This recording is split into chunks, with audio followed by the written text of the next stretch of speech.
Hey. Make sure my volume is up. Hey, everybody, go ahead and share. Make sure you're sharing with others. I promised last night we talked for about an hour and a half last night, and I said I would come back today um, and hop on. So I just wrapped. If you want to, after this, I just wrapped. I did a recording with my cousin, who's a retired lieutenant colonel, to talk about the decision that has been kind of rescinded, but the decision that came out last week about teaching airmen, people in the Air Force Academy, about the Tuskegee Airmen. So we just wrapped that video. So it is available on the YouTube page, Pretty Petty Politics YouTube page. And if you have to leave this recording for any reason, you can watch the playback on YouTube. I am recording both simultaneously. So yeah, thank you so much. We will get started here momentarily. It is 11:45. So I give folks a few seconds to get in. But please share. Please share if you can. Encourage others to join in. Now, if this is your first time ever landing on my page, welcome to Federal Government course. This course will teach you about the federal government. Our first day of class, I don't know why I keep doing these videos, because I actually have a planned lecture for you for Thursday. So Thursday will be when I go live and lecture. This is just, I guess, like a warm up to get both you all as well as myself comfortable with this streaming and teaching at the same time, because I don't teach on a live stream at work. I teach in a classroom to real students. Not that y'all not real students, but y'all feel me. So I'm more accustomed to being in person with my students. In the past, I have taught online on a schedule during like lockdown, and that was the worst experience ever because no one was talking back. But you all do absolutely talk back and you make comments, so I do appreciate that. So this morning, what's left of this morning and the first part of this afternoon, I'm going to share with you all about Article 3 of the courts of the US Constitution, which focuses on our federal courts. What I need you to do right now, I need you, if you are not already doing this, I need you to follow me here on TikTok. Okay, that's most important. Follow me here on TikTok because I do put up really good information about the Constitution and just empowering you to have the tools to understand what's happening. All right. So make sure you're following here. If you are a user of Instagram, or if you could just go to Instagram, go to underscore the pretty professor. So underscore the pretty professor. Someone could type that in there. Underscore the pretty professor. If you can go to that on Instagram, I have links there. Make sure you just click all those links and then like bookmark them, because those are your textbook and resources for the semester. Now, your actual text is the US Constitution. Y'all already know how I get down. It's going to be the Constitution. We don't need a book when we have the document, right? So federal government in any classroom is based on the Constitution. That is the goal of the course, is always. So when you look at the pedagogy, it's always to make sure students achieve the goal of learning more about the Constitution and how government actually functions. You're going to have some vocabulary, but I will be careful to explain the vocabulary as necessary, as well as give you some historical context to the information that we're sharing. All right. So it is 11:49. So we can go ahead and get started. Y'all ready? Let me know if you're ready. Put ready. Ready. Let me know if you're ready. Ready. Just put ready in there for me if you're ready. If you're ready to go. Okay. I see y'all ready. Yeah, exclamation mark. You better. Ready. And again, If for any reason you got to get off your phone, you can always stream this later on YouTube, Pretty Petty Politics, which is also one of those links on the underscore the Pretty Professor Instagram. You can always look to our YouTube and catch the recording. That's one thing that I'm going to do, is have that redundancy. And for any reason, if something happens, what happened to my light? If something happens to this app, you will have access to the recordings through YouTube. Hold on, let me figure out what's going on with this light.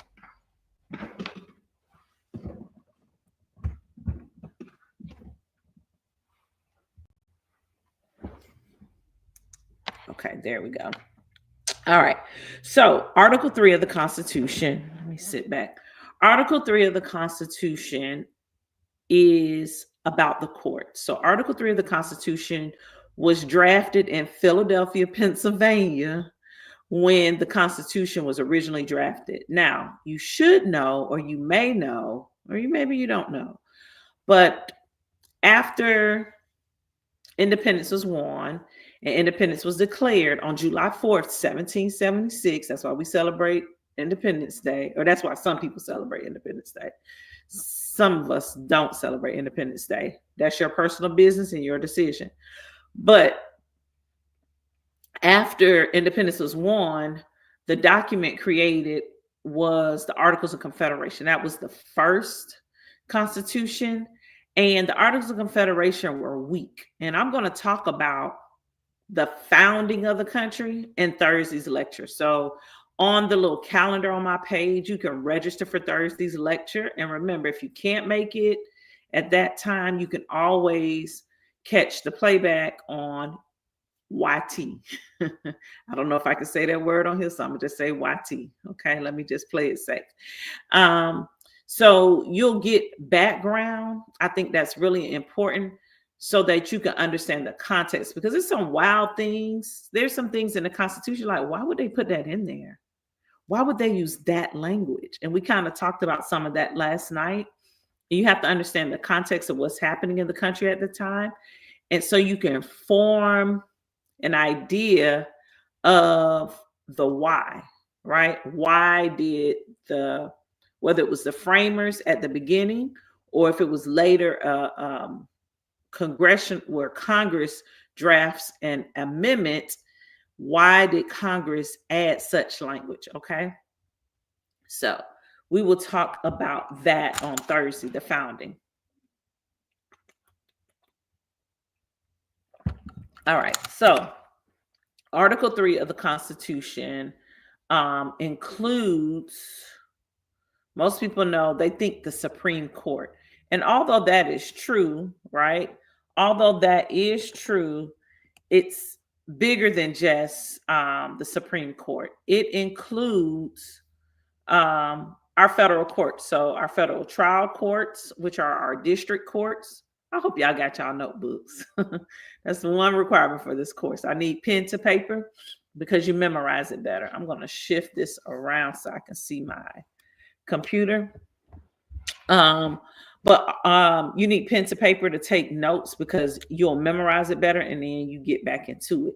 I know sometimes we just want to type stuff. It don't stick as well. And trust me, I spent half my life in school, literally from preschool to about age 30 something. That's more than half my life in school. So pen to paper is where it's at.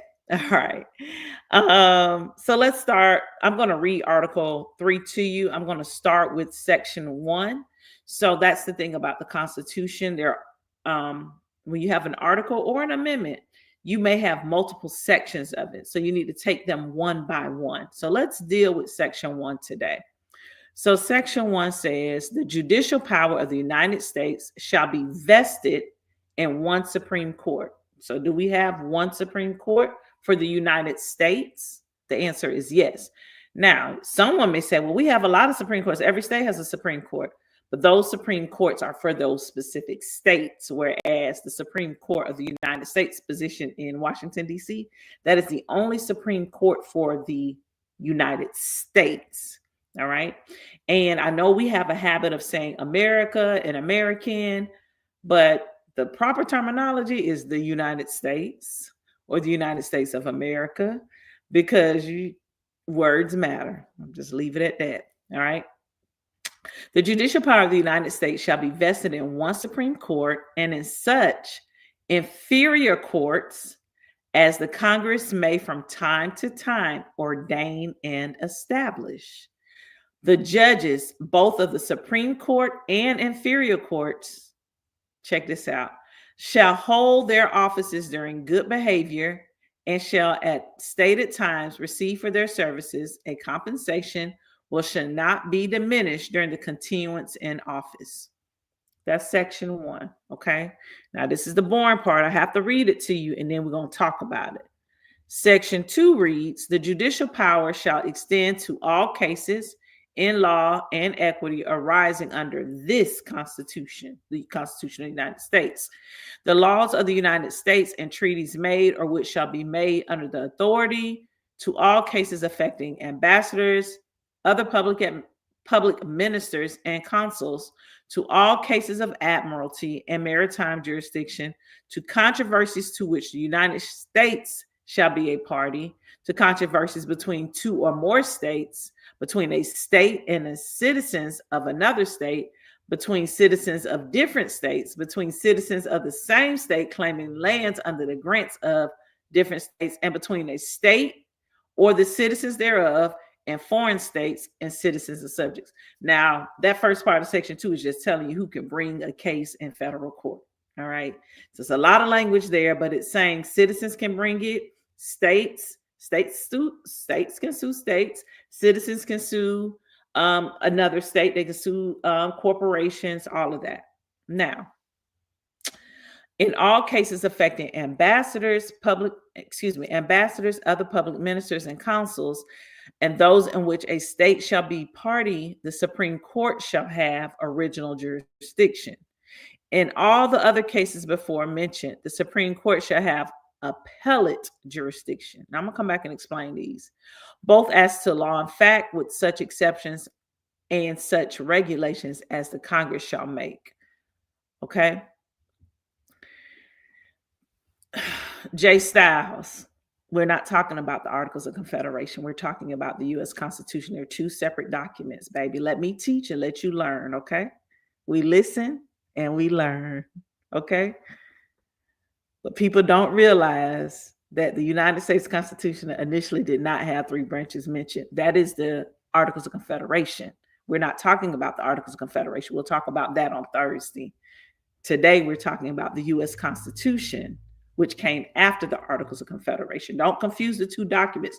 They're actually 2 separate documents. And we're not talking about the former because the former has no standing at this time. It's gone. It was voided. And the Constitution that we're under today is the U.S. Constitution. I hope that makes sense. Don't leave. I want you to stay. I don't mean no shade, but we got to learn. We're going to learn together, okay? I done put in a lot of years,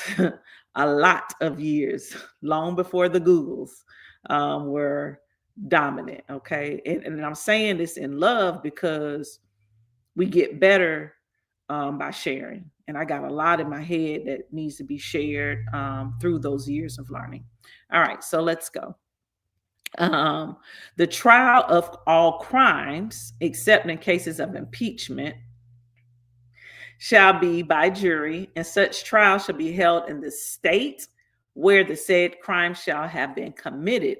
But when not committed within any state, the trial shall be at such place or places as the Congress may by law have directed. Now, first thing I'm going to tell you, and I did a recording for my online students and my in-person students because I'm away this week. One thing I put in their lecture last night was when you're reading the Constitution or any document, because hell, it could be your contract with your HOA. You need to know what words mean. So if you see may means it's an option, right? May doesn't mean no, right? And it doesn't necessarily mean yes. But if you see the word shall is saying this is mandatory. And when you're reading the Constitution, you're going to see may and shall used a lot. Okay. May, option, or something that might happen or might not, could. It's a possibility. It's like playing spades. I got 4 on a possible, right? It's a possibility, but it might not come into fruition, right? Whereas shall is me saying, we about to run a Boston over here, right? I hope y'all play spades, or otherwise none of that just made sense to you. But shall means definite, a must. It has to occur. Okay. So as I'm reading through this, and it sounds like mumbo jumbo because most people have never read the U.S. Constitution, or they've read just sections of it. You'll skip over that and you'll think something's required when it's not. It's an option.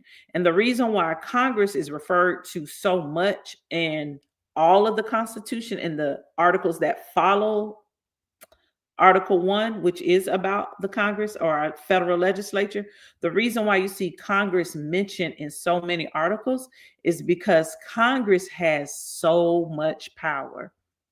And oftentimes we think all power resides in the executive branch. And the executive branch has great power, but it can be very limiting. The Congress has great power.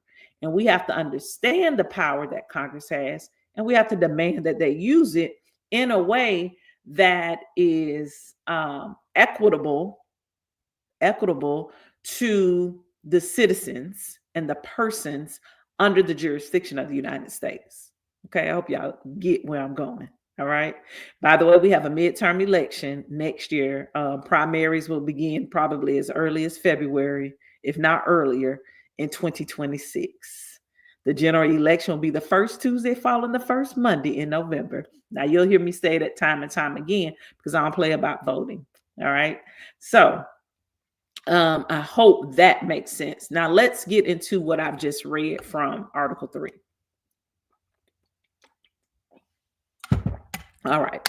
So Article 3 is talking about federal crimes. It's talking about federal things. So things that fall under federal court. It is not talking about the states. We're not at that article yet. All right. We're not at that article yet. Right now, and when I say about the states, I mean that falls under state law. Right now, we're dealing with things that fall under federal law. Now, something can happen in state law that arises or rises up to be determined by the Supreme Court, but they're going to base their judgment based on their interpretation of what the state law provides as well as what the Constitution provides. But back to sections 1 and 2 of Article 3. So section 1 is telling us that we have a high court, our Supreme Court, but we also have these other inferior courts. So the inferior courts are our district courts and our Court of Appeals. Now, the Supreme Court, I'm going to use my ring finger because we think of our ring finger as the most important finger, right? Even though it's shorter than the appellate court, and about the same height as, and this is just my hand, as the district court, the Supreme Court has a bonus, right? It's the court of final appeals, right? So the Supreme Court is also an appellate court. So you have the Court of Appeals. So if you lose at district court, right? The person who loses at district court, that's your trial court. District court is your trial court. The person who loses here, they're giving the middle finger. Now, I know y'all weren't expecting that. Maybe you were, because I am silly. But they kind of like, I know you lying. And so they're going to rush to appeal, right? And so if you won at the district court, you're going to be kind of ticked off that, oh my gosh, I have to go through this all again because they don't want to accept their loss, take their L, so they're appealing. But what if the roles were reversed? What if you were the loser? You would want to appeal, right? And so you appeal to the federal appellate level, right? And let's say the decision there flips what happened in the district court, or it upholds what happened in the district court. So whoever took the L here, may, whether it's the same person who took the L in trial, whoever takes the L here can also appeal, and the final appeal is to the U.S. Supreme Court, right?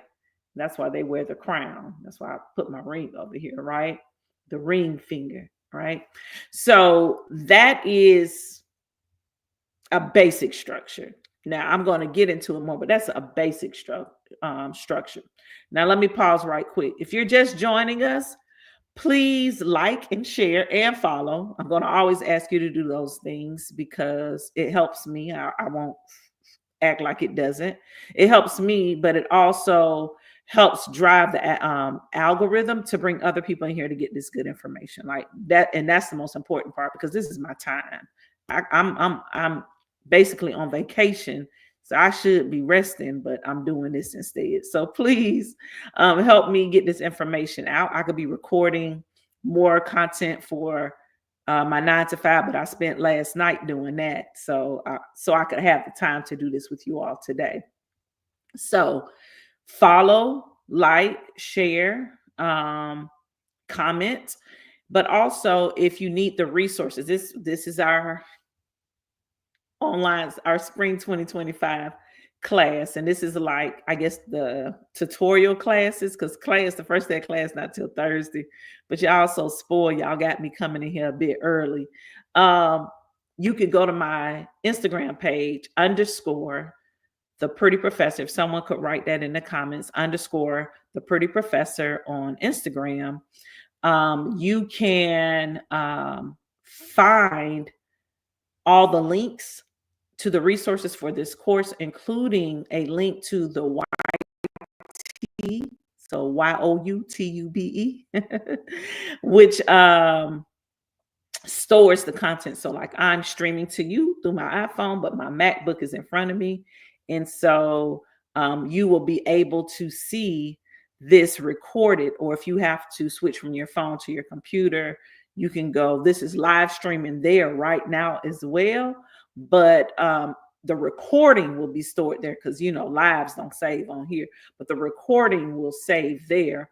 And that's also our redundancy plan. So if anything happens to this application that we love so much that we lost for a few hours last weekend, if anything happens to this app, you know where to find me and you know where the content is stored. Okay. But use those links on my Instagram page. They will be very helpful to you. Subscribe to that YouTube page so that you'll know when new content has been added, turn on the notifications, all of that. I will share that I did a brief interview with my cousin this morning, who's more like my uncle, retired Lieutenant Colonel of the United States Air Force. And we talked about the hype of last week, the whole thing with the Tuskegee Airmen and how they've kind of walked that back and are like, we are going to continue to teach it because it is Air Force history. But just to hear from him about the rigors and then of pilots and what the Air Force does. So if you're interested, you can watch that. It's a short video. It's definitely not as long as these class lectures. So let's get back to Article 3. So we're in section 2 of Article 3. So I talked about the courts, the types of courts, Article 3 courts, but let me talk about the judges.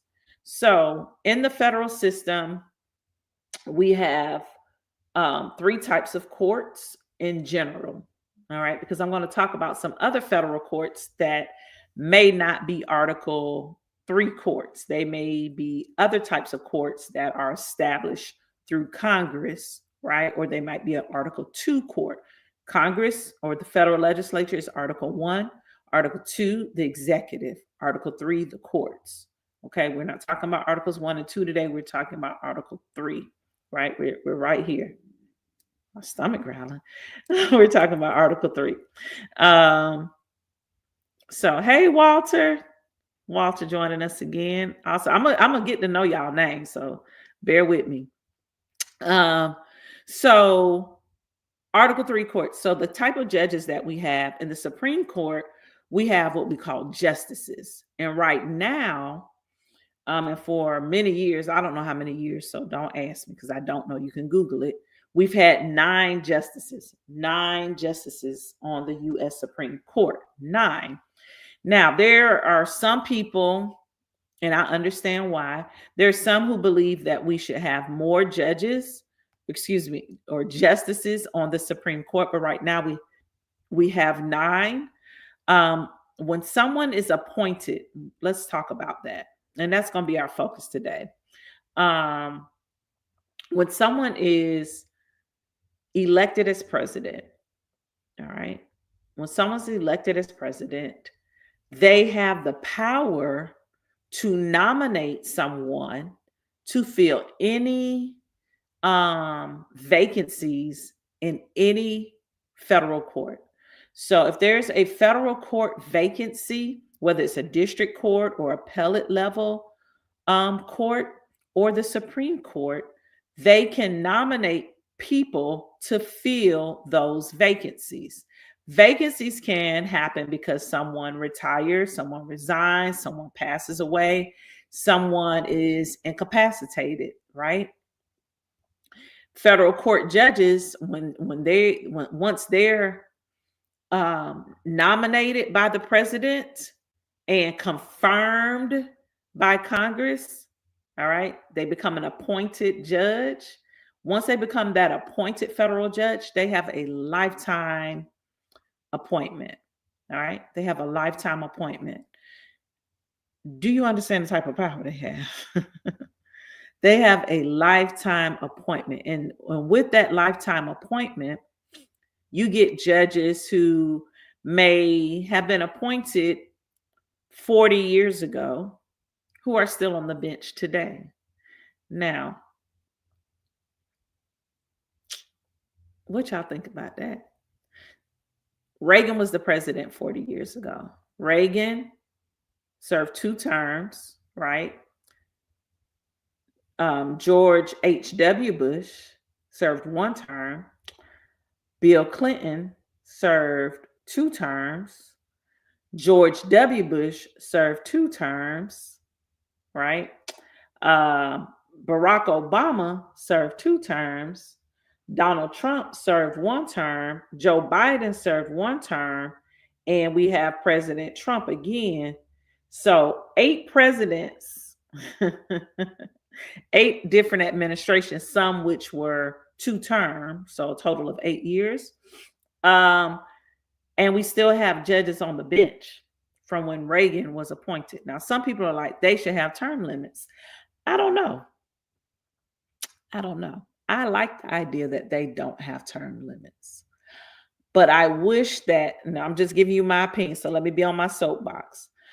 I think that there is value as long as they are not, as long as they still have their mental capacity and the ability to do the job. I think they should be able to. You don't tell someone in business, the CEO of a company, you're too old.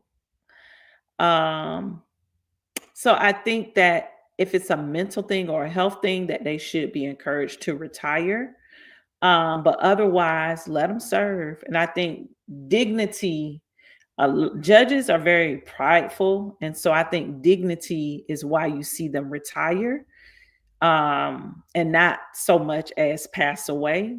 I've met and know many federal judges who've retired, and they do so because of dignity in their legacy, the work that they are able to do. So I just want you to know, in general, they do retire. Many of them retire. There are these random ones who just stay, like one I'm going to talk about today. All right. So I just want to offer that, because we have these ideas, but we don't have these experiences. Whereas some people have experiences that may conflict with your ideals. So I'm giving you experiences to tell you that, for instance, there's, oh gosh, I can see his face right now. UW Clemens, Alabama, federal court judge. He retired. You know, He served and he retired. And you will see that with many federal judges. They serve their terms, and then they establish their career and their legacy, but because they want to have a dignified dignity in their legacy, that's why they retire. And they do so. Now, some of them do it very strategically. They retire at a time that their replacements won't erase all of the work that they did, meaning the person who's appointing their replacement kind of aligns with their philosophy in the court. Sometimes, so to go with what you all have said, sometimes they don't do that. They don't think about dignity. They just think they're going to ride it out with pancreatic cancer, for example. I'm just using that because that's an extreme type of cancer, and it has a very low success rate in survival. Sometimes they're just hard-headed and they're ornery and they don't retire. So they die in office, and you can't control when you die. I didn't mean to laugh, but y'all feel where I'm coming from. You can't control when you pass away. And so you're being ornery and you really should have retired. Now you done died at the wrong time. And we're going to talk about a few justices that happened. So let me read some of your comments right quick. Let's see. Somebody said pretty iconic says she thinks it should end at some point. It can be self-serving. You're right. Farm-hearted. My dad and I agree that people who serve should have an elders type of situation. They can be consulted, but they still have term limits. And these are our ideals. But who are we telling them to? Each other? Or are we telling them to our employees who work in Congress, who have the power to change this? Y'all see where I'm going? So we can feel all we want to feel, but unless we are doing our civic duty as citizens, because we have civic duties, we can't just complain about the price of eggs, right, to each other and on social media. We got to talk to those folks who work for us, because you do realize that members of Congress, those people who are called representative or congressman, congresswoman, or senator, right? Those people work for you. Those are your employees. You have the power to hire and fire. You have the power to evaluate the success of their job. Are they being successful or are they not? Do we need to let them go? Are we telling them what we want? Okay. Are we telling them what we want? All right. So let's look at our justices. So justices are Supreme Court only. I'm going to get to the other federal judges like Judge Clemens. The federal court judge, Judge Clemens. The other night, I talked about another judge out of Alabama. Now, a lot of my commentary will be about Alabama because that's where I attended law school. I attended undergrad in Alabama too, but that's where I attended law school. And that's where I really absorbed the legal community and met amazing strangers on both sides of the aisle, both philosophically conservative or liberal, but who worked as judges, whether state judges or federal judges. So I'm going to use them as examples often. Chuchi, you fine. It's recorded. So anybody who just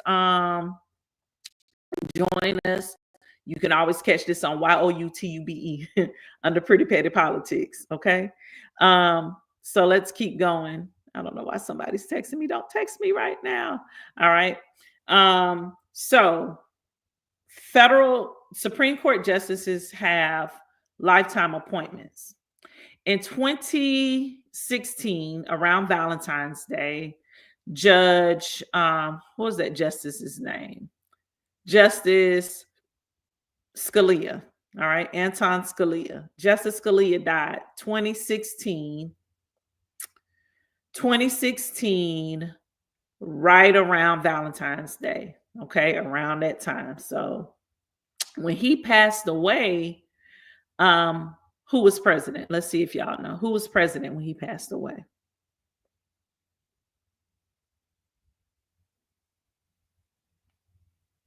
Come on, y'all. Tell me, who was president when Justice Scalia passed away? I gave you the year. No, Trump was not president. Barack Obama was president. I told you Valentine's 2016.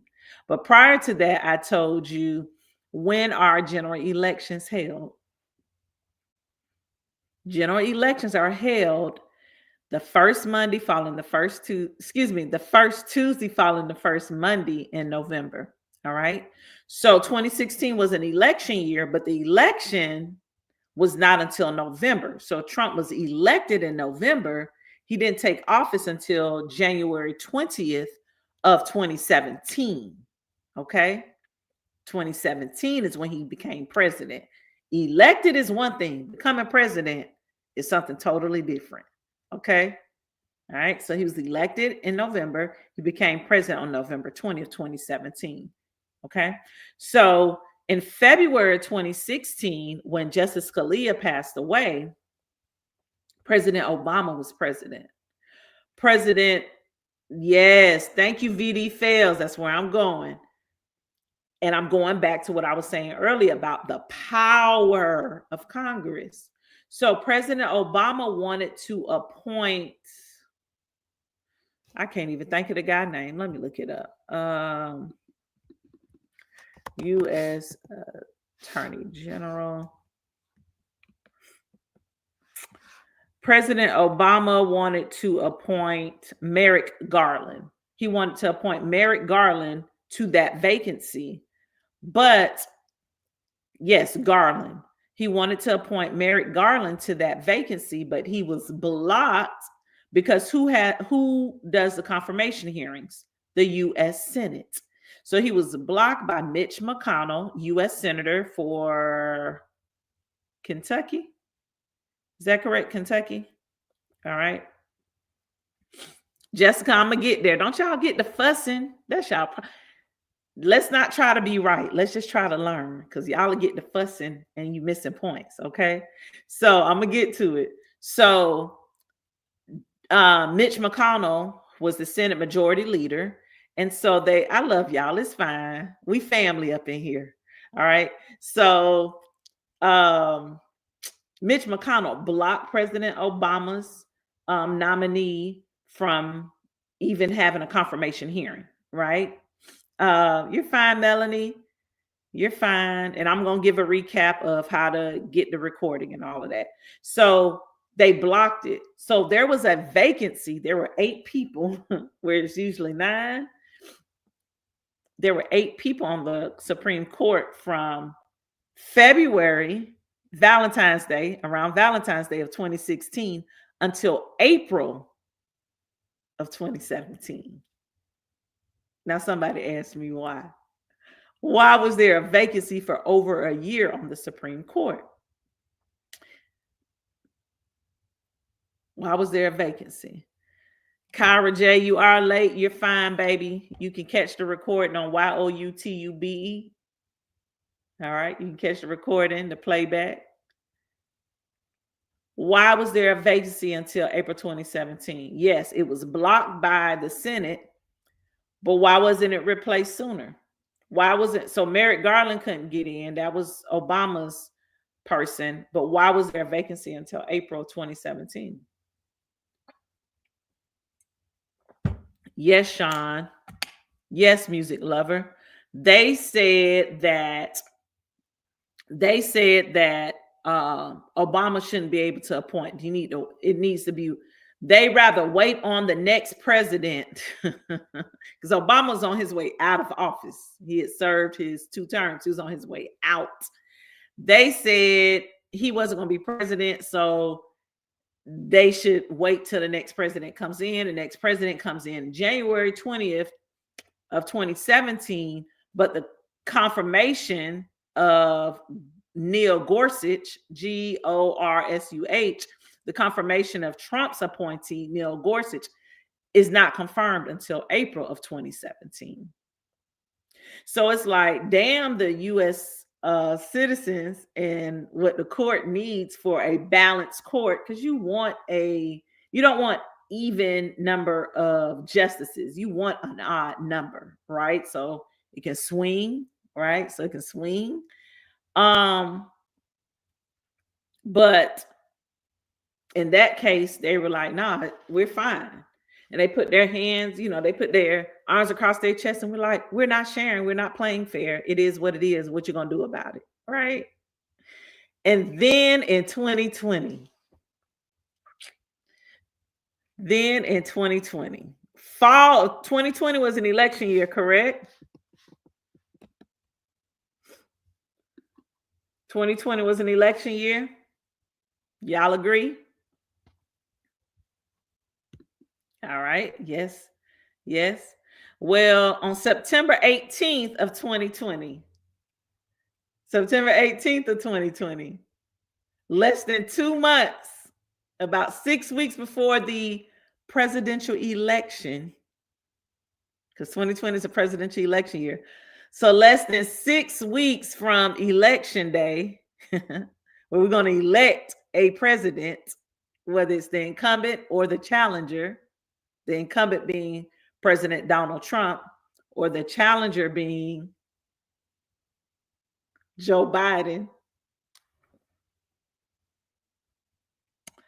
The rules that were applied to President Obama for somebody who passed in a February, which is what, about 7-8 months earlier, 8, yeah.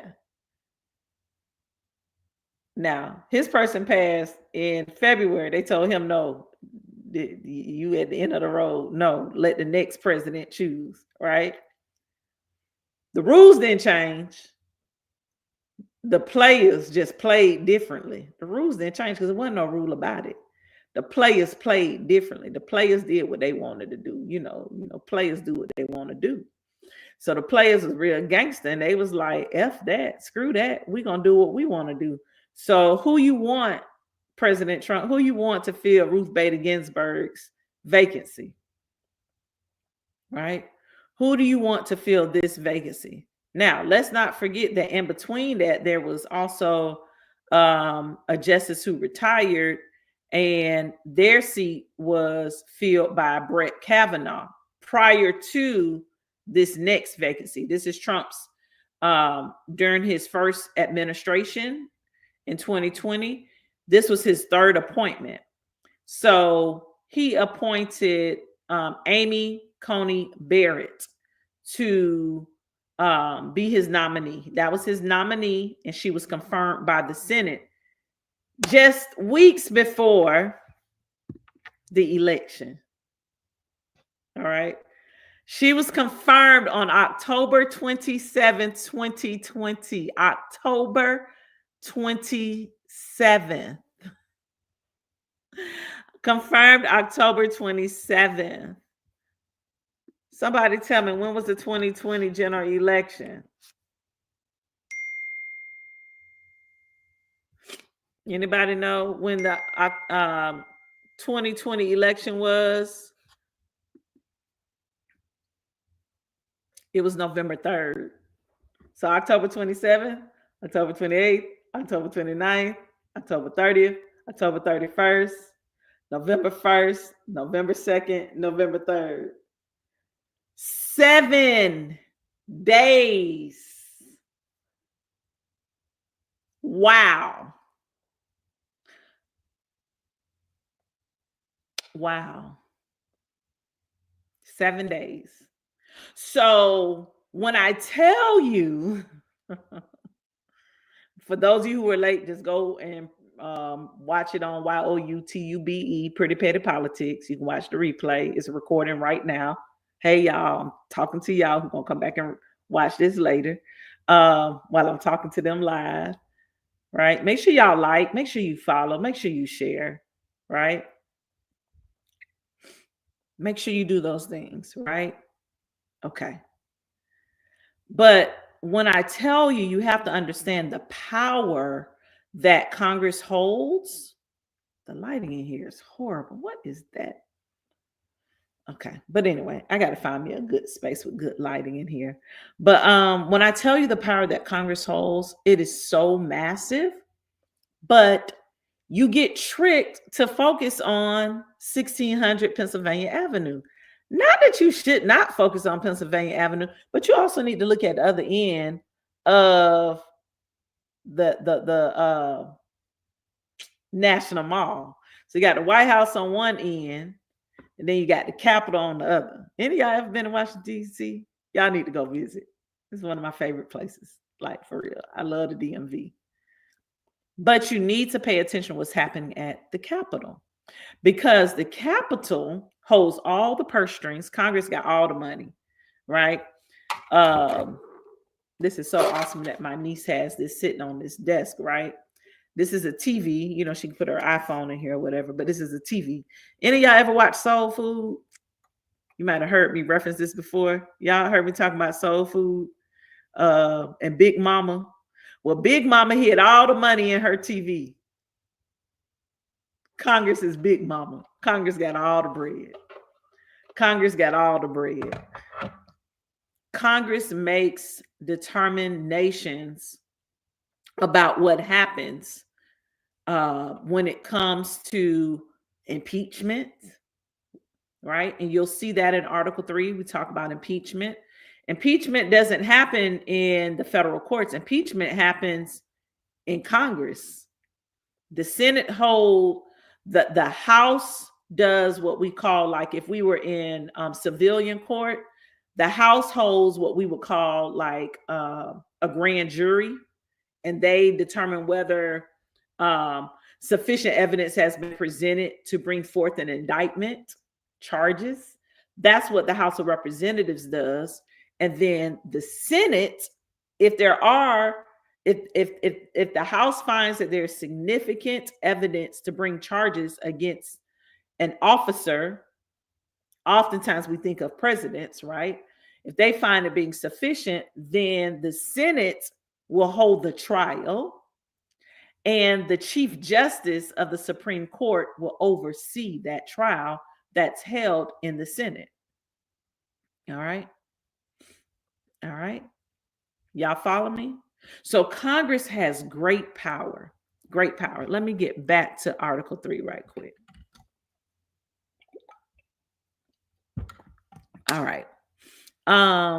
So the last sentence in Section 2 of Article 3, it says the trial of all crimes except in cases of impeachment.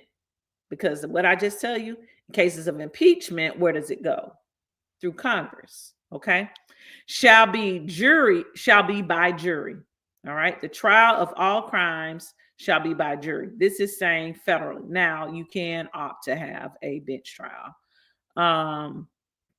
And such trial shall be held in the state where the said crime shall have been committed, semicolon, but when not committed within any state, the trial shall be at such place or places as the Congress may by law have directed.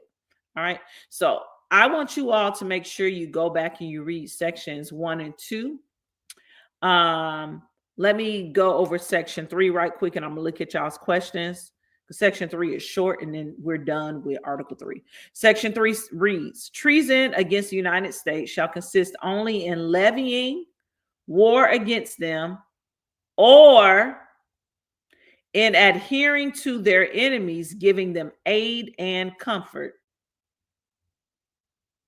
No person shall be convicted of treason unless on the testimony of 2 witnesses to the same overt act or on confession in open court.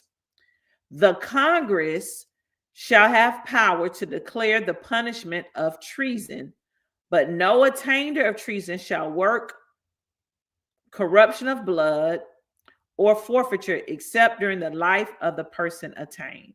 Now, we can go into section 3 more, but I want you to see how often Congress keeps coming up. Congress keeps coming up, all right? Because it's important to understand Congress has so much power, y'all. So much power. And so when we have our real lecture on Thursday, that's our focus. We're going to talk about the founding of the nation and the foundation of the Constitution. All right.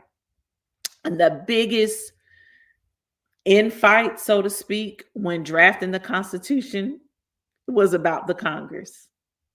Congress is so powerful, but for so many reasons, we seem to ignore the power of Congress and we focus on other things.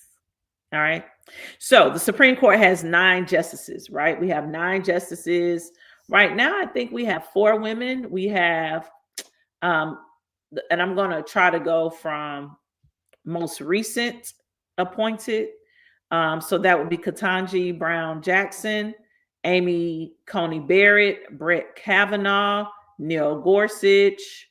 I want to say Elena Kagan, Sonia Sotomayor.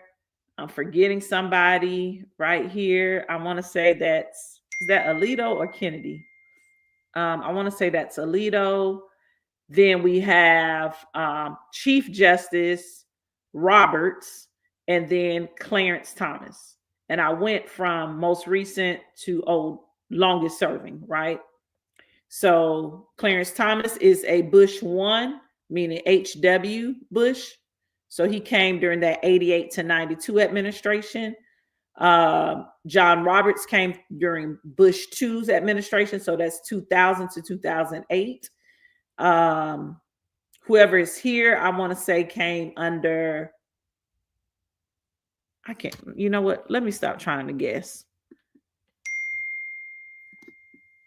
I don't know why I'd be trying to guess when I can just run it down to you.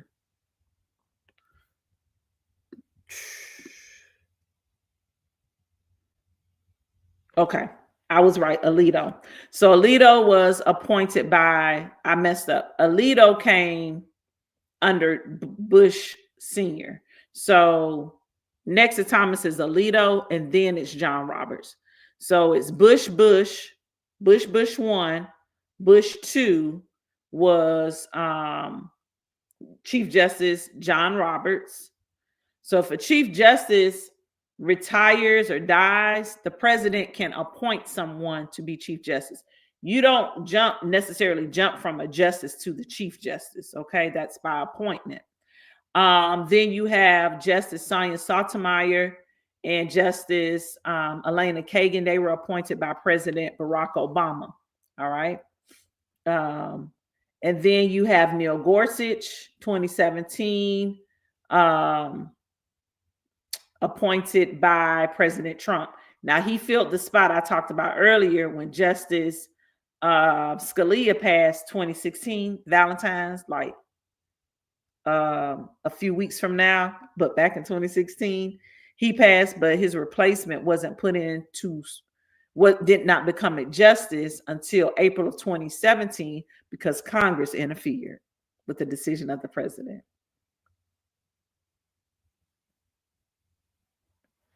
Just making sure I understand. Then we get Brett Kavanaugh under Trump, Amy Coney Barrett under Trump, and then Ketanji Brown Jackson under President Biden. Right now, yes, Grace. Yes, absolutely.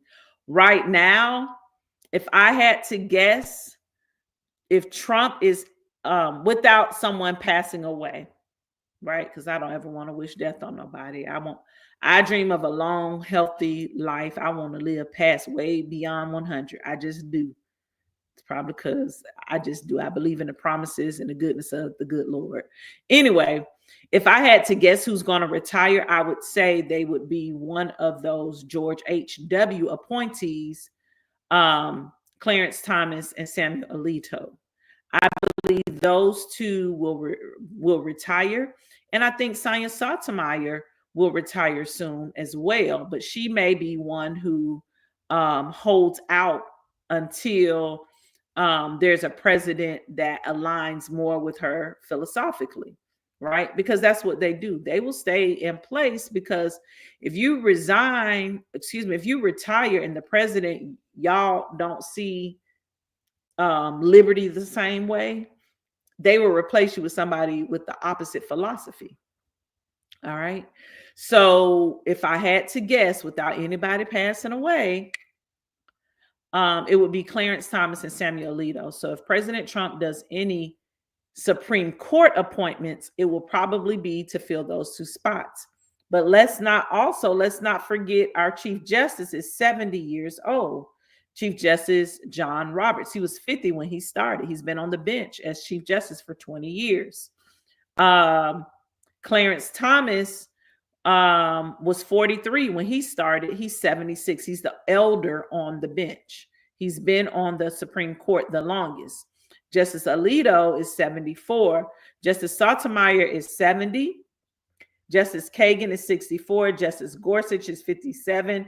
Justice Kavanaugh is 59. Justice Coney Barrett is 52. And Justice Brown Jackson is 54. Okay. The from Kagan, wait, hold on.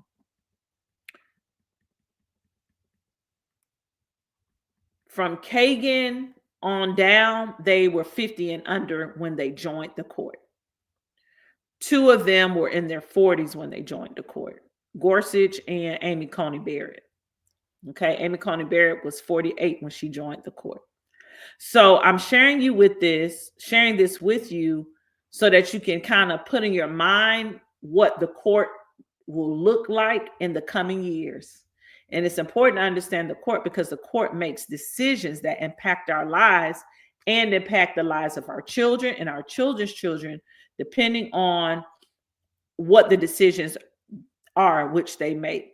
For, yes, straggle Vikings, yes, it's been that long, 20 years for Justice Roberts or Chief Justice Roberts. What is important to realize is some people, all their life, they've known that women had autonomy over their body their entire life, right? That would be me, right? I am a Xennial, right? All my life, I've known that women had autonomy over their body. And so to see Roe versus Wade overturned, right, that landmark case overturned just a few years ago, coming up on 3 years ago, it was like, whoa, right? That's the power that the courts can make. All right? That's the power the courts can make. Now, let's talk about federal courts that are not the Supreme Court. Federal courts that are not the Supreme Court have power too. Last week, there was an executive order, and I talked about this last night. There was an executive order that impacted the 14th Amendment, the birthright portion of the 14th Amendment, because some people are being round up and deported who are actual citizens, and their birthright is being debated, right? Even though the Constitution says what it says in the 14th Amendment.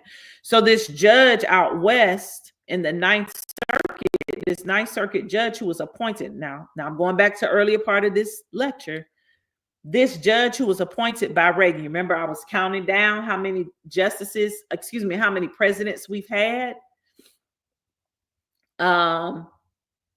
This federal court judge was appointed by President Reagan in the 80s. He's 85 years old, I want to say. Right? So he's been on a bench a really long time. But he has his mental capacity. That judge said to the prosecutor, did you really bring this? This is what you arguing?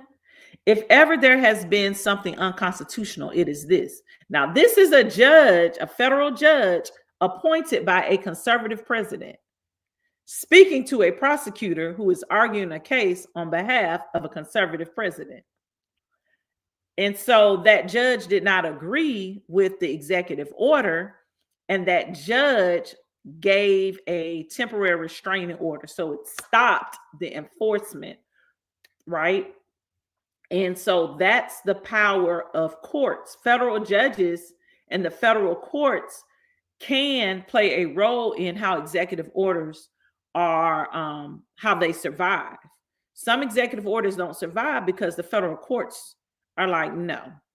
Some of them don't survive because Congress is like, we're not funding that. No, right? The president can want to do things all day long, but if Congress don't give him the money for it, it's a wrap.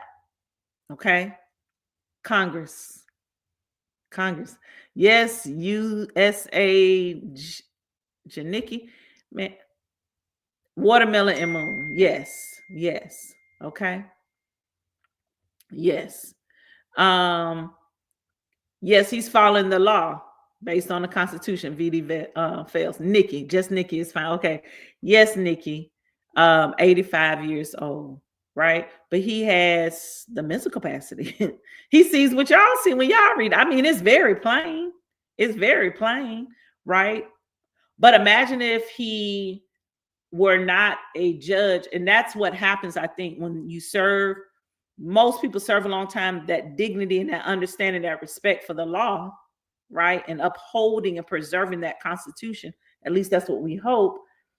That kind of arises. Even though you can be very conservative, you look at something and be like, no, we're not doing that. Because that does not match what the Constitution says. Okay. And so it's important for us, even on our head, we want to be ageist, because I get in trouble for that all the time, saying people too old, right? I'll be the first to admit that. But as long as they have their mental capacity and they're doing the job, do we really want to get rid of them? Let them decide, because dignity matters. A person's dignity is important. Dignity matters. Because if we term limit people, we may be biting our nose to spite our face. It's worked this long.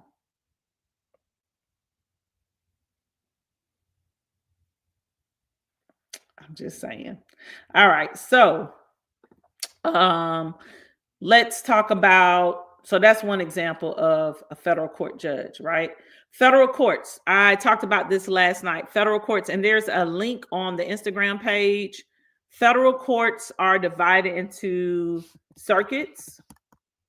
All right. So if you go to the Instagram, you'll see a link for Democracy Docket. You'll see a link for Democracy Docket.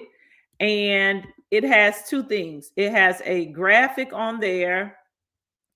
It has a graphic on there that shows you the structure of our courts. It shows you the federal structure.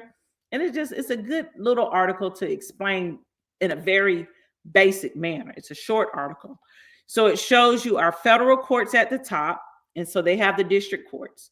So trial courts are district courts. Okay. So if you hear district court, it's talking about where a trial happens. That's the first court. Okay, the trial court.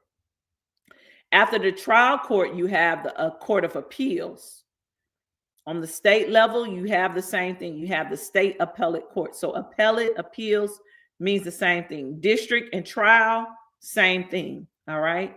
And then in the states, you have a state Supreme Court, unless you're in Texas. So anybody on here in Texas, let me be real quick. Texas has a state Supreme Court and it has a state court of criminal appeals. These are dually high courts for the state of Texas. All right. So the Supreme Court in the state of Texas deals with civil matters, whereas the Court of Criminal Appeals, because they're like twins, not identical, but they're twins. One deals with civil, one deals with criminal. In addition to civil, this one will deal with juvenile matters, right? That's the state Supreme Court in Texas. The state Court of Criminal Appeals deals with criminal stuff. So most states only have a state Supreme Court, and the state Supreme Court determines whether it's civil or criminal, the outcome. Now, whether you get an appeal in the U.S. Court of Appeals or in your state Supreme Court, there may be an opportunity to appeal one more time to go up higher to the U.S. Supreme Court. All right. Jurisdiction. You need to know what jurisdiction is. Jurisdiction is, I need some water and I need to eat. It's been a while since breakfast. Jurisdiction is who has control where the event or crime occurred, because the event might be a breach of contract, right? The event might be you got hit by a UPS truck. right, in your car.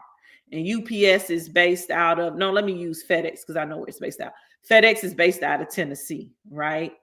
Or you ate a Burger King burger and it had a blade in it and it cut your tongue. Burger King, and you live in North Carolina. Burger King, even though that Burger King is in North Carolina where you live down the street from your house, Burger King corporately is in Florida, right? So jurisdiction, where did the event occur? Even though you have defendants who may not be based in your state. So they may say you don't have jurisdiction because our company isn't based there, but your company is presenting itself there where the event occurred, and it occurred in my state. So this state has jurisdiction. I think I said North Carolina is our state. So the state of North Carolina has jurisdiction over that accident and over that burger situation, right? North Carolina would have jurisdiction because that's where the event occurred. Okay. Here's another example. We'll use South Carolina. In 2015, June of 2015, Dylan Roof murdered churchgoers. June 2015.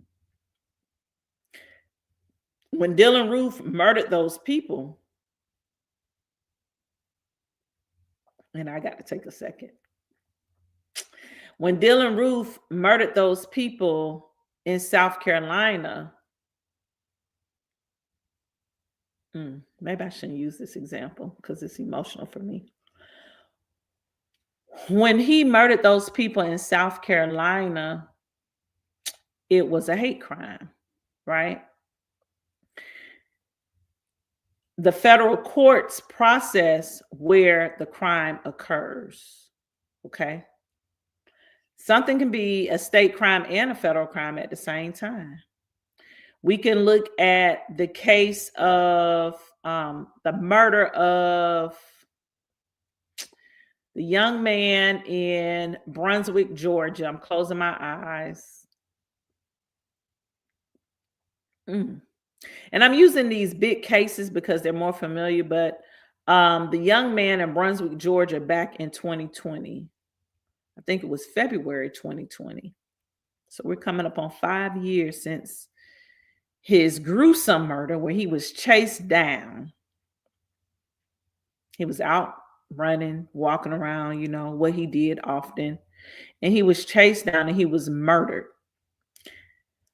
The defendants in that case, they faced both federal and state charges. They'll never see freedom. Even if they're pardoned for their federal charges, a president can't force a governor. Now they could do it in cahoots, but if it's a state conviction, the president can't override that. Yep, Ahmaud Arbery. Yep. But I'm giving these examples because you can face state and federal charges simultaneously. Okay. All right, let me move on because I don't want to go down that road with y'all. I don't have the capacity. All right. So you need to know what jurisdiction is, where the event occurred. I'm using the word event because it could be a breach of contract. It could be a terrible explosion. It could be a gruesome murder, right? And we use the term murder when someone is unalived. That's the legal term, okay? And I know we have to be careful on this app, but that's the legal term, okay? We don't use the word KILL because for legal purposes, the red rum, right? The reverse. Red rum is, I'm trying to put this together the right way. Red rum is talking about the unaliving of a person, whereas the K word is the unaliving period. So you can unalive a puppy, but you can only red rum a person, and it has legal consequences. Okay. So terminology matters, and you'll see that expressed when or if you ever look at um, a case. Let me look at some of your questions. Was there a possibility of corruption for that trial, so they did it somewhere else? The change of venue, yeah, that's big cases are often given change of venue. We saw that with O.J. Simpson.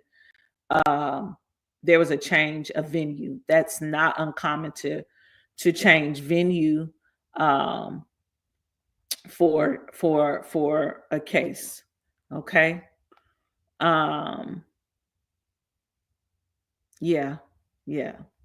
But it makes sense, right, Kyra J, that the K word, anything can be K'd. I mean, as a kid, I used to do that to ants all the time. It's ants, I'm stepping on them, right? But it's not red rum, because red rum is specific to human beings because there are legal consequences. Could the states charge the people in the insurrection that were pardoned? No, because where did insurrection take place? It took place in Washington, D.C. That is not a state. Washington, D.C. is a territory, and who controls it? Congress. So it's federal territory. So no, the states can't do that. But great question. Now, let me go down. I want to Jakir. I'm Jakir. Yes, we are. And if you need the playback, baby, you can go back. You can watch it once this ends. You can watch it on YOUTUBE under Pretty Petty Politics. All right. There are 94 active district courts across the United States. Each state has between 1 and 4 districts.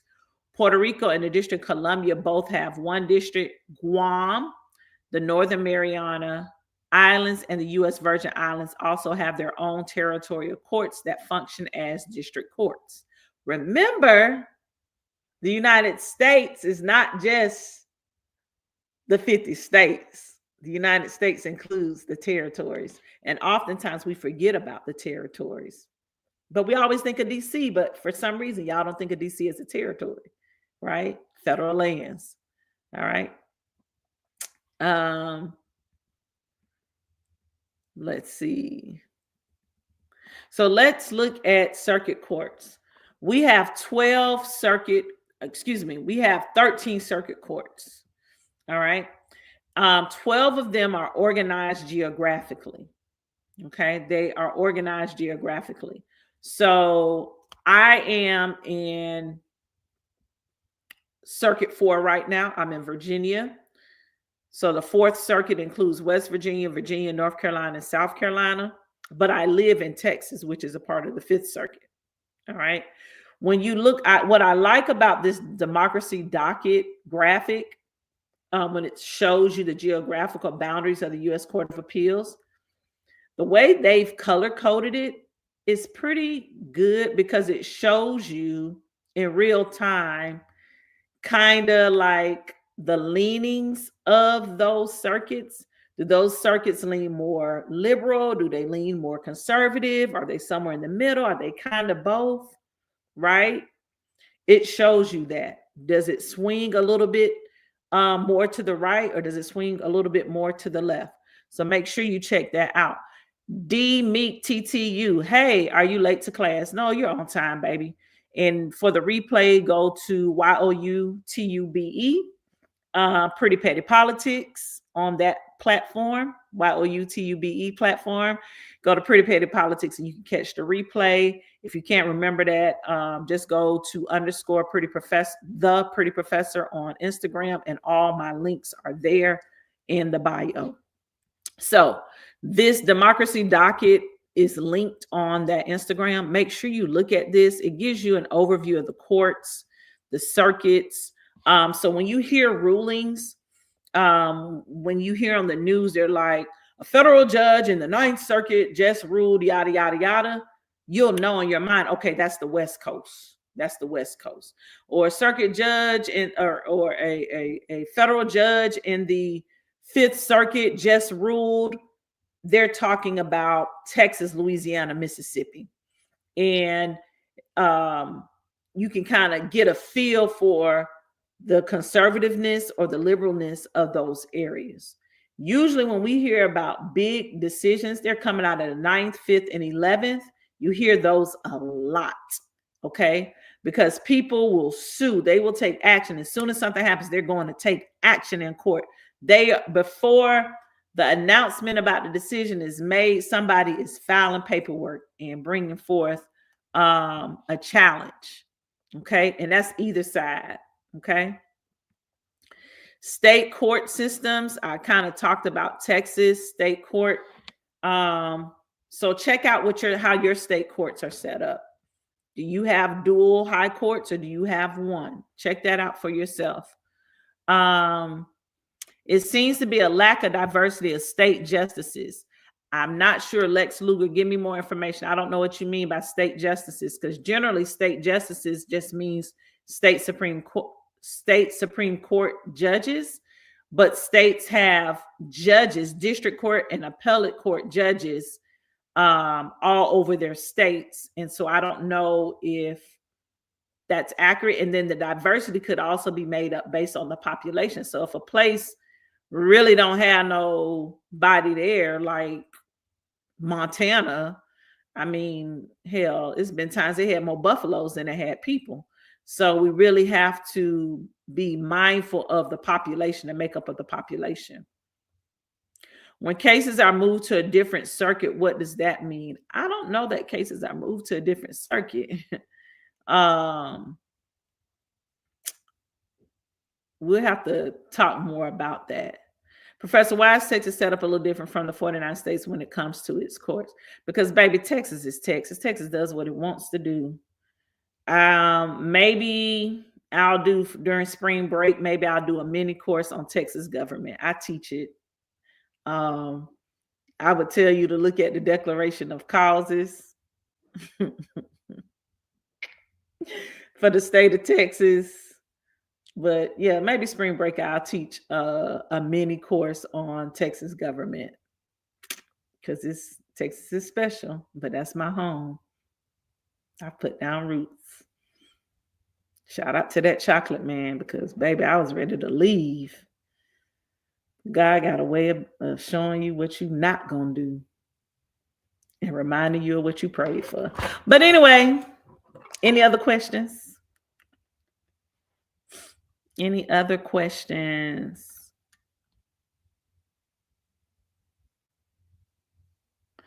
Okay. I meant when the judge doesn't have authority over the case. What if South Carolina nominees lie under oath during the nomination? Oh, Supreme Court nominees. Oh, people, it wasn't a lie. I changed my mind.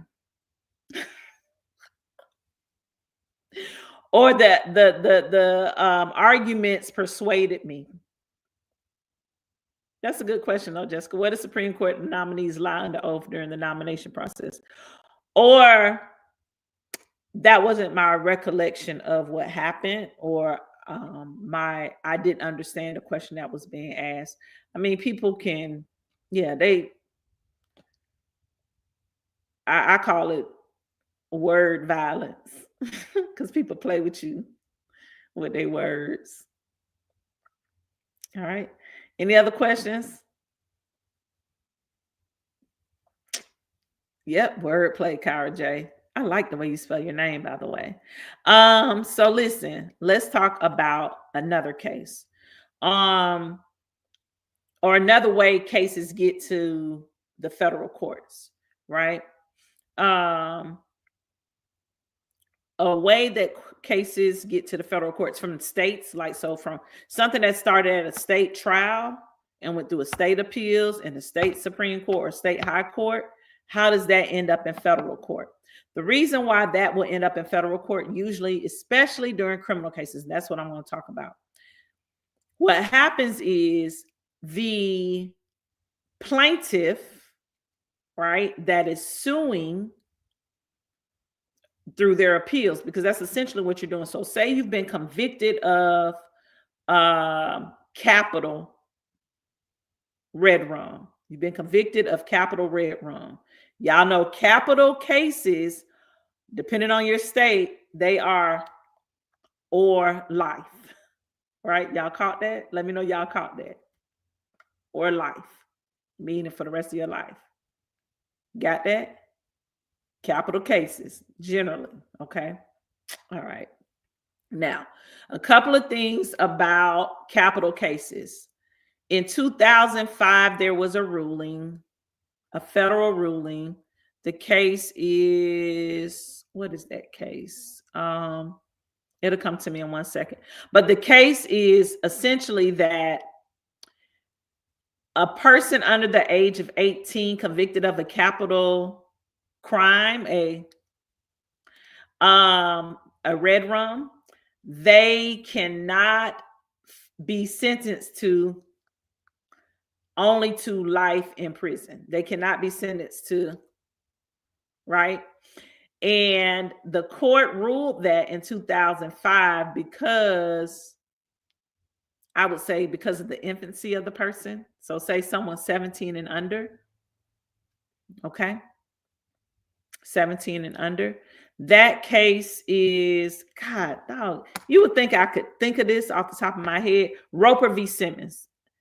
I tell you, there's so many cases in my head. Roper versus Simmons. ROPER versus Simmons. SIMMONS. 2005 case. That 2005 case was landmark because it changed the law of the land. All right.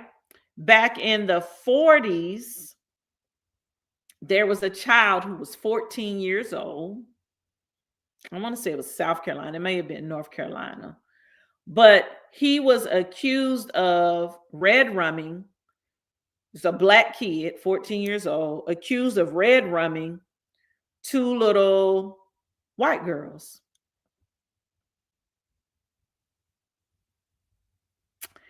He was convicted. His trial was so quick, baby. Due process, even though due process is a thing, he didn't have his due process. He was so small when they put him in the chair, because it's back when they used the chair. When they put him in the chair, he was so little, they had to make him a booster seat, make him sit on some books. Some stories about it says that he had to sit on a Bible, the Bible that he was carrying. But he was at age 14 during President Obama's administration. He was posthumously pardoned or exonerated during President Obama's administration. The real person who had done it had always been suspected, but he came from a prominent family, so they kind of left it alone. And before he croaked, he kind of confessed that he was responsible for those little girls. But here's the thing with capital. When we get it wrong, and we'll talk more about that more, when we get it wrong, we can't correct it. So once they're gone, they're gone. So when you see people on death row for so long and having all these appeals, it's because they have the right to due process, right? And sometimes we forget, we think that because someone is convicted and they're sentenced to prison, that they don't have rights. They are still citizens. They are. And even if they weren't still citizens, the 14th Amendment provides that any person has the right to due process and equal protection under the laws. All right. And that's what we have to remember, because it's real easy to just focus on the victim. And I'm a victim's advocate. Don't get me wrong. But I also have seen where people who have been accused are victims themselves, and they are not rightfully criminal. Okay. So we have to be more mindful of what the constitutional protections are and why they exist. Okay. How do they reconcile the legal principles of equal protection with the systemic biases Judges, you hope judges are dignified. All right. If we have questions, do we email you on Instagram or TikTok about the homework? Baby, ain't no homework.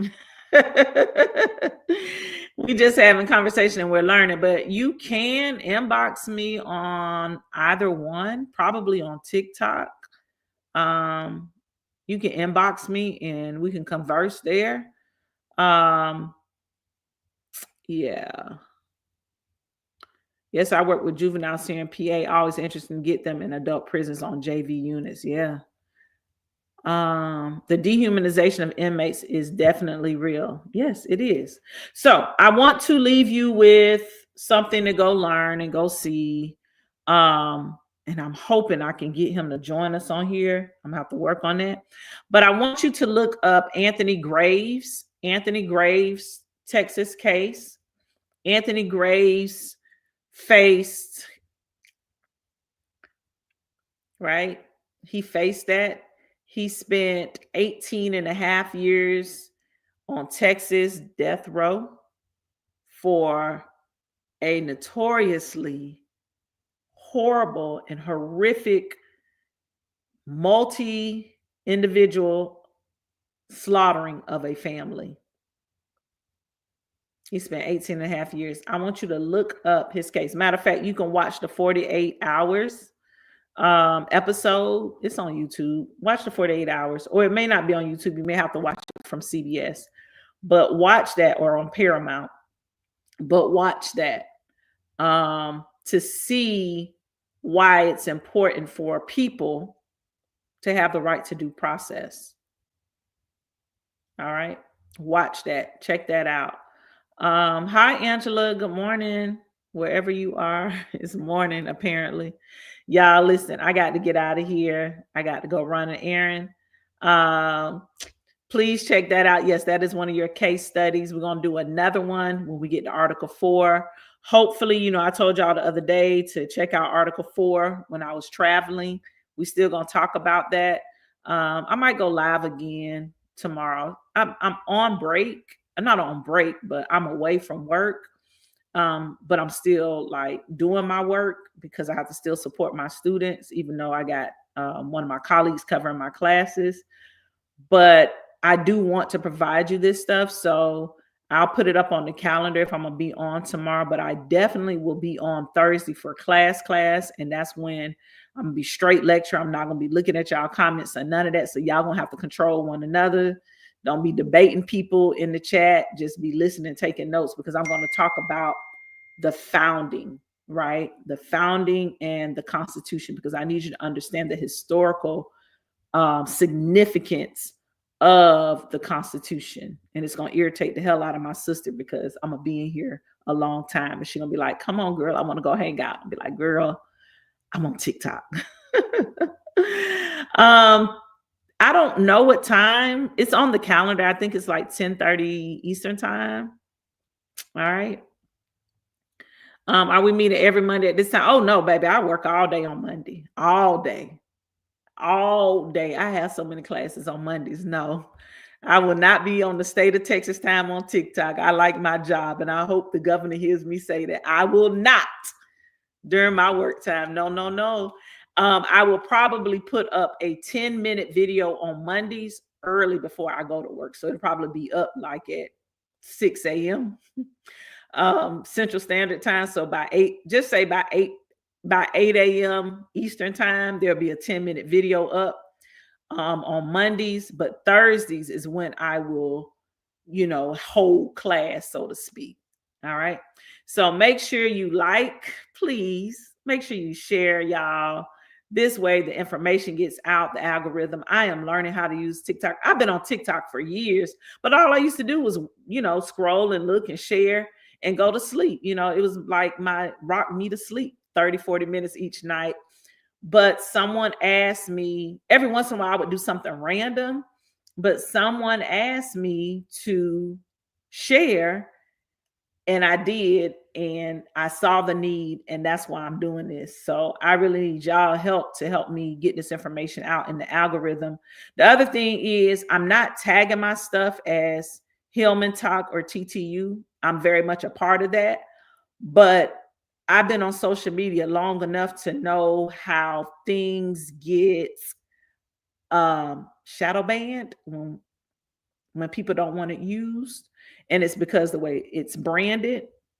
So we're very much that, but you can tell the a tree by its fruit. So know that that's our fruit, but we don't have to tell you what kind of tree we are because you can look at us and tell what. Y'all following where I'm going? Miss Pretty Mama 3. I need to set up subscriptions. Okay, I'll do that. I'll do that. But I'm just being mindful because I want this information and I know censorship is real. I know what I mean. This is what I do for a living. Like I'm very censored in my job, and I'm okay with that because it keeps me from having any biases show up. And if I do have an opinion, I always stop and say, "Hey, I'm on my soapbox. This is just my opinion," but I get back to just the dignified, just teaching, And I'm very mindful because anybody can be recording me while I'm teaching. So I like what I do. So I'm very mindful and dignified. So I'm going to respect you all. Now I get to cut up with y'all. I can use a little, a little language with y'all and be a little bit more mature with you all in my language, childishly mature by, I might use a little profanity here or there, or my references may be a little bit extra. But yeah. So if y'all tag it, that's fine, but I'm not going to brand it that way. But I don't want anybody to be confused because it's very much so that because I am a 3-time HBCU alum.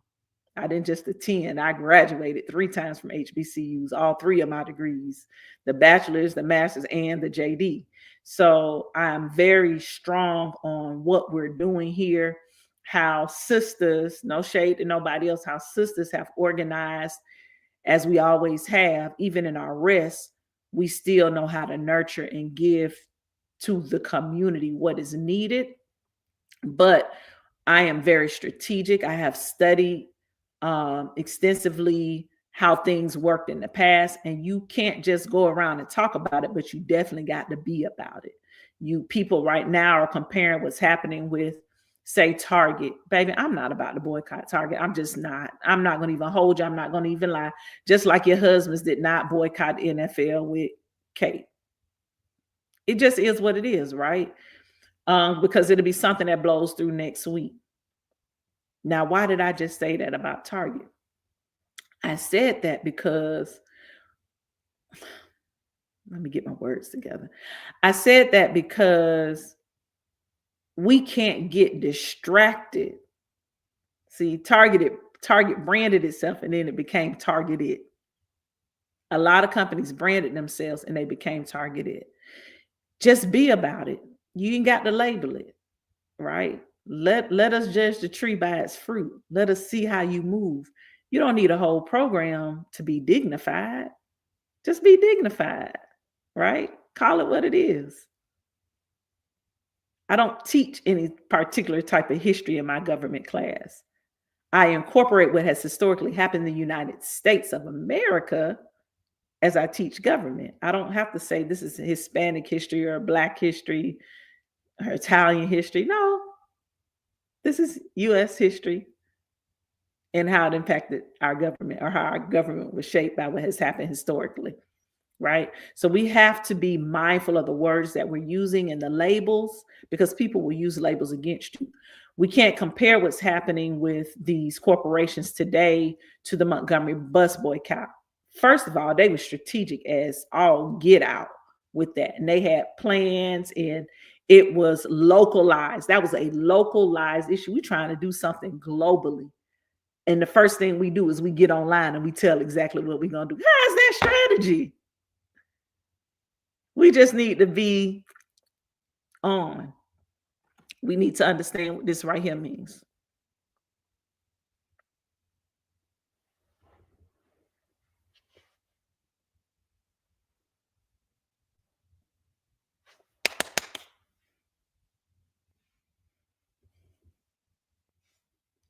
Y'all feel me? You don't have to announce it. Stop announcing every damn thing. You know what to do. Get it done. You ain't got to document. We've watched this playbook time and time and time and time and time again. Why y'all want to publish everything? Just tell it all. This is our plan right here. This is what we gonna do on this day. And I just be looking like big dummies. And no shade. Because I've been a big dummy. Time and time again. But after a while, you learn. Okay. Yeah, after a while, you learn. Absolutely, Special K. Absolutely. All right. So that's it for today. Those of you who are catching this on the YOUTUBE stream, thank y'all for joining. Those of you who are going to watch the replay, I hope all of my antics have made sense, but make sure you're on code, okay? You know what to do. If you got to go and Target, you know what you're supposed to do, where you need to spend. Now, if their gain is cheaper than your local grocery store, you better pick up the gain there, especially because your red card gonna get you an additional 5% off. Don't be stupid.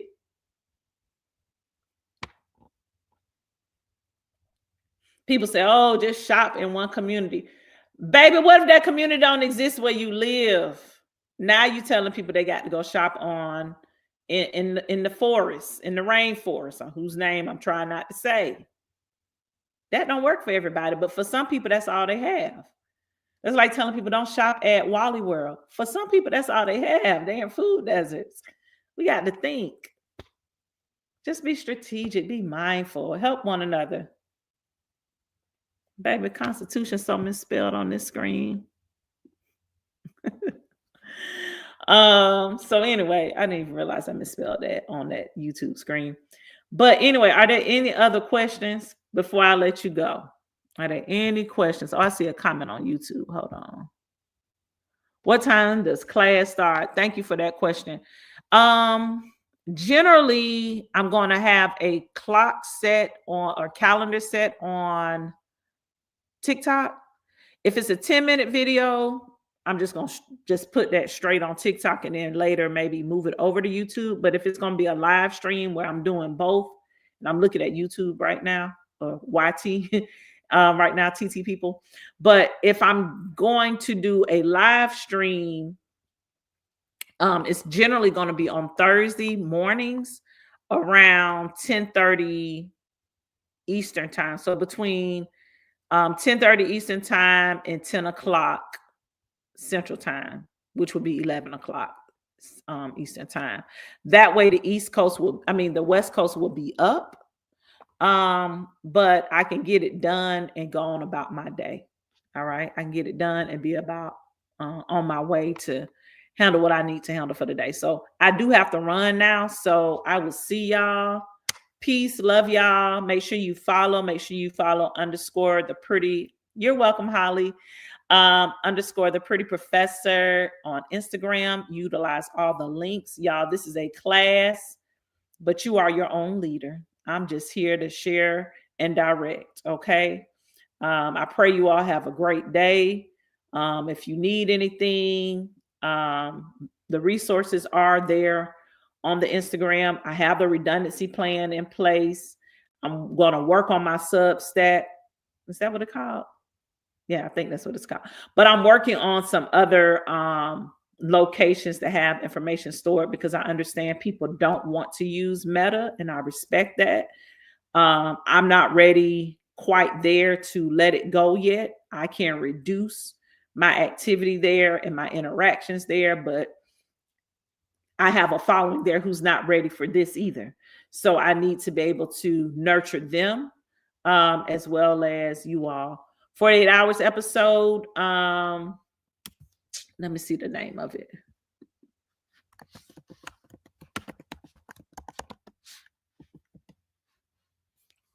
The name of it is Grave Injustice.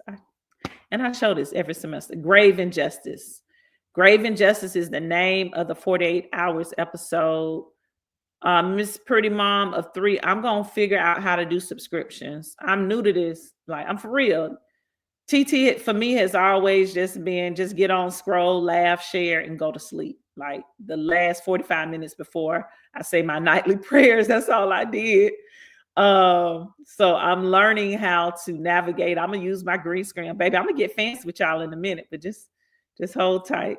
That's the good thing about having some free time this week. All right.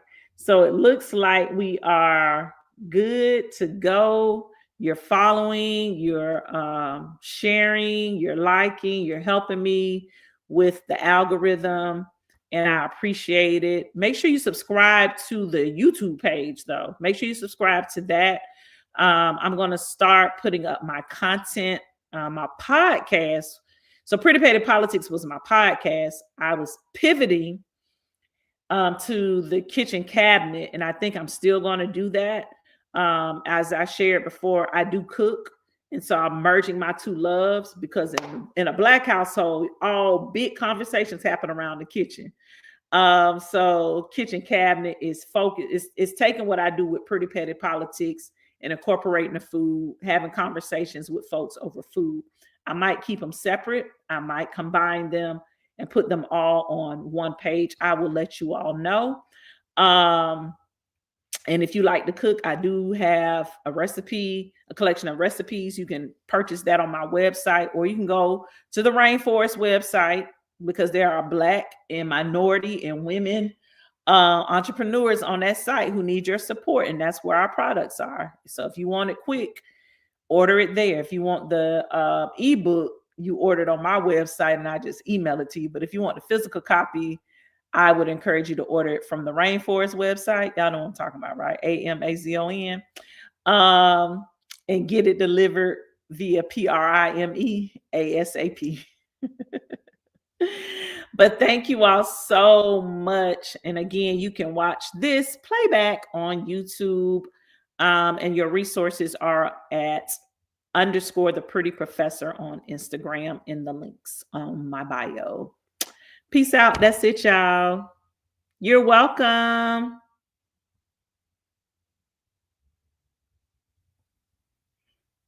Oh, Jessica, I know I have to just figure out how to get over there and get it's a publishing thing, because yeah, it sounds simple, but it's a lot to it with the book, with the printing. They're doing my printing for me. So maybe if I do another edition, that second edition can go through that Black-owned Rainforest. All right, I got to go, y'all. See y'all Thursday. All right. So YouTube, peace out. See y'all Thursday. But you'll definitely be able to watch it here live, especially if you're at work. You just play it from here. Look on TT or TikTok. I can say it on here. Look on TikTok to see what the schedule says. But generally Thursday mornings, unless I have a work meeting, I have to go into the office. You can catch me here streaming. So I'm gonna always do it dually. I have my iPhone recording there, and then I have you all on my MacBook. All right, peace out.